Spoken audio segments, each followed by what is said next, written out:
में रखना कि अगर गलती से बीजेपी की सरकार आ गई तो आपकी झुग्गी बचने वाली नहीं है। सारी झुग्गियां ये 6 महीने में तोड़ देंगे।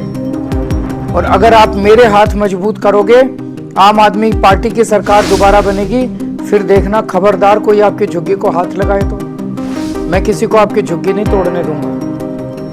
मुंबई में इन्होंने एशिया के सबसे बड़े स्लम धारावी की जमीन अपने एक अरबपति दोस्त को दे दी।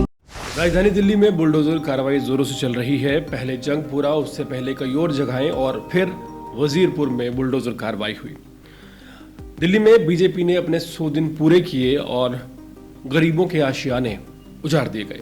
आम आदमी पार्टी ने हमेशा की तरह एक आरोप लगा दिया, जो कि विपक्ष के नाते आम आदमी पार्टी लगाती है, कि झुग्गियां तोड़ दी गई और बीजेपी सरकार ने इसे तोड़ा। एक वीडियो सोशल मीडिया पर वायरल हो रहा है, जिसे आम आदमी पार्टी के समर्थक बार बार शेयर कर रहे हैं, क्योंकि वो चुनाव के दौरान का वीडियो है, जिसमें अरविंद केजरीवाल ने दावा किया था कि अगर बीजेपी की सरकार राजधानी दिल्ली में आती है तो विद इन 1 ईयर सभी झुग्गियां तोड़ दी जाएंगी।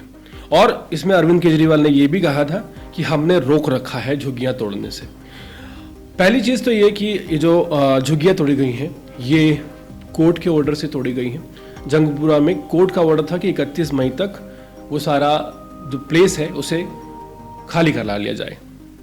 दूसरी चीज़ ये कि जो झुग्गियां हैं अवैध रूप से जितना भी अतिक्रमण दिल्ली में है, उन्हें आज नहीं तो कल हटाया ही जाना था। लेकिन सबसे बड़ी बात यह है कि सवाल ये नहीं है कि झुग्गियां तोड़ी क्यों गई। सवाल ये है कि जो एक अहम वादा किया गया था गरीब लोगों से, माइनॉरिटीज से, राजधानी दिल्ली में जिस वक्त बीजेपी की सरकार नहीं बनी थी, कि जहां झुग्गी होगी वहीं मकान दिया जाएगा और बीजेपी सरकार आते ही ये किया जाएगा। बीजेपी की सरकार आती है, 100 दिन भी पूरे नहीं होते और कई लोगों के आशियाने उजाड़ दिए जाते हैं। महिलाएं, बच्चे, बुजुर्ग रोते हुए नजर आते हैं। उनका सामान उनकी भावनाओं के साथ लपेटकर उन्हें दे दिया जाता है, सड़क पर छोड़ दिया जाता है। उन्हें नहीं पता अब कहाँ जाना है। एक दावा किया गया जंगपुरा की झुग्गी वालों के लिए कि वहाँ लोगों को फ्लैट दिए गए हैं नरेला में। हालांकि ये दावा भी आधा अधूरा नजर आ रहा है। पहला ये दावा वहाँ के लोग करते हुए नजर आए कि जो फ्लैट्स का वादा किया गया है वो वहीं पर किया गया था जहाँ पर वो रहते हैं, क्योंकि उनके रोजगार वहाँ पर हैं। जंगपुरा से नरेला आखिर वो लोग क्या करने जाएंगे और वहाँ पर रोजगार उन्हें कौन देगा, ये एक बड़ा सवाल है। दूसरा पॉइंट ये सामने आया कि जो लोग झुग्गी वाले हैं जिन्हें फ्लैट दिए गए, उनसे तकरीबन 1.5 लाख रुपए लोन लेने की बात कही गई। अगर रोजगार ही नहीं होगा तो फिर वो 1.5 लाख रुपए का लोन किस तरह से चुकाएंगे। कई अहम सवाल हैं। इन सभी सवालों में सबसे ज़्यादा अहम सवाल ये है कि झुग्गियों का तोड़ा जाना, बुलडोजर एक्शन होना। शायद अरविंद केजरीवाल भी हाल फिलहाल यही सोच रहे होंगे कि बीजेपी ने अच्छा किया कि ये झुग्गियां हटा दी, अगर हमारी सरकार आएगी तो हमारे ऊपर ये तोहमत नहीं लगेगी। लेकिन सवाल दरअसल ये है ही नहीं कि झुग्गियां तोड़ी क्यों गई। सवाल ये है कि जो वादा किया गया था बीजेपी की तरफ से कि जहां झुग्गी होगी वहीं मकान दिया जाएगा, या इंसानियत के नाते, क्योंकि जैसे ही बीजेपी की सत्ता में दिल्ली में आई, सातों सांसद बीजेपी के हैं, सरकार बीजेपी की है, निगम में बीजेपी है और एलजी बीजेपी का है, प्रशासन केंद्र सरकार बीजेपी की है, तो 5 तरह से पावर बीजेपी के पास है। ये बहुत मुश्किल काम नहीं था कि बीजेपी उन सभी झुग्गी वालों को कहीं ना कहीं रहने का ठिकाना देती, और वो नहीं किया गया। और ये उस वक्त किया जाना बहुत ज़रूरी था जब बीजेपी ने अपने मैनिफेस्टो में इस बात का जिक्र बढ़ा चढ़ा कर किया था, चिल्ला चिल्ला कर ये कहा गया था कि जहां झुग्गी होगी वहां मकान मिलेगा।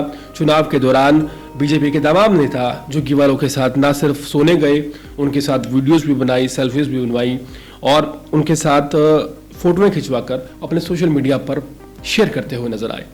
तरविंदर सिंह मारवा, जो कि जंगपुरा के विधायक हैं, उनका जो कार्ड है वो अभी भी सोशल मीडिया पर जोरों से वायरल हो रहा है। इस कार्ड में साफ तौर पर नजर आ रहा है कि चुनाव प्रचार के दौरान बीजेपी ने कहा था कि जहां झुग्गी होगी वहीं पर मकान दिया जाएगा। अब सवाल यह है कि जब आप घर में किसी पालतू जानवर को भी पालते हैं और उसका ठिकाना बदलते हैं तो दूसरी जगह उसको जगह देते हैं ताकि उसे परेशानी ना हो। सवाल यह है कि बीजेपी की सरकार अचानक से पूरे क्षेत्र में आ गई, यानी कि सरकार में, निगम में, संसद में आ गई, तो क्या इसे ओवर कॉन्फिडेंस कहा जाए कि बीजेपी ने गरीब लोगों को इतना ज़्यादा गरीब समझ लिया कि उनकी सुध लेना ही ज़रूरी नहीं समझा। और वादा खिलाफी जिस डंके की चोट पर की जा रही है, ये अपने आप में एक हैरान करने वाला मामला है। क्योंकि देखिए, जो भी गरीब लोग हैं जो राजधानी दिल्ली की झुग्गियों में बसे हैं, अगर उनका कोई ठिकाना बनाकर झुग्गियों को तोड़ा जाता तो ये काम काबिले तारीफ होता। और जहां करोड़ों हजारों करोड़ के बजट के प्रोजेक्ट्स पास किए जाते हैं, मुझे नहीं लगता कि ये कोई बहुत मुश्किल काम था राजधानी दिल्ली के अगर सभी झुग्गी वासियों को फ्लैट्स बनाकर दे दिए जाए, उनका पुनर्वास कर दिया जाए तो सरकार के लिए ये बहुत बड़ा मैटर नहीं है। अब सवाल ये है कि जो लोग बेघर हो गए हैं, 50-60 साल 40 साल से झुग्गियों में रह रहे हैं और उन्हें अचानक उनकी झुग्गियां तोड़ने पर मकान नहीं दिया गया। यहां मैं फिर दोहरा दूं कि इस बात में हमें भी कोई गलती नजर नहीं आती कि एनक्रोचमेंट जो है वो रिमूव की जा रही है। यह गलती ये है कि जिनकी इंक्रोचमेंट रिमूव की गई है, जिन्हें हटाया जा रहा है, उनके लिए हमारी सरकार ने व्यवस्था क्या की है।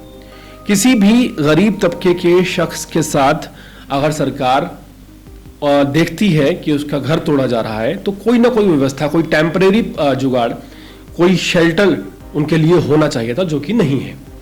दूसरी तरफ अगर इस आप कहें कि आपदा में अफसर तलाश करने की आम आदमी पार्टी कोशिश कर रही है तो आम आदमी पार्टी यहां बिल्कुल गलत है, क्योंकि आम आदमी पार्टी की सरकार दिल्ली में 11 साल तक रही, लेकिन आम आदमी पार्टी ने इन झुग्गी वालों के लिए कोई भी परमानेंट बंदोबस्त नहीं किया।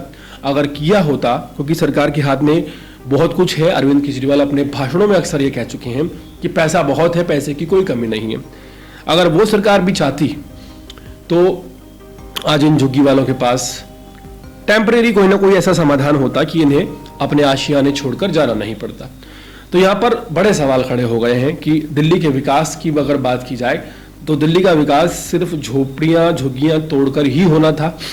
क्या ये एक सबसे ज्यादा सॉफ्ट टारगेट था कि इसको दिखाकर या बुलडोजर कार्रवाई कर दिल्ली में सरकार बनाने के बाद ये जताया जा सकता था कि हमने बहुत बड़ी कार्रवाई की है।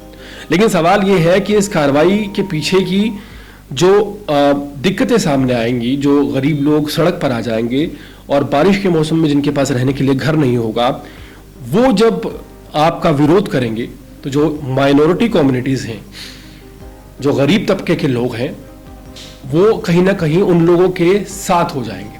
और जाहिर है कि ऐसे में कहना गलत ना हुआ कि आने वाले समय पर राजधानी दिल्ली में बीजेपी को इसका बड़ा खामियाजा उठाना पड़ सकता है।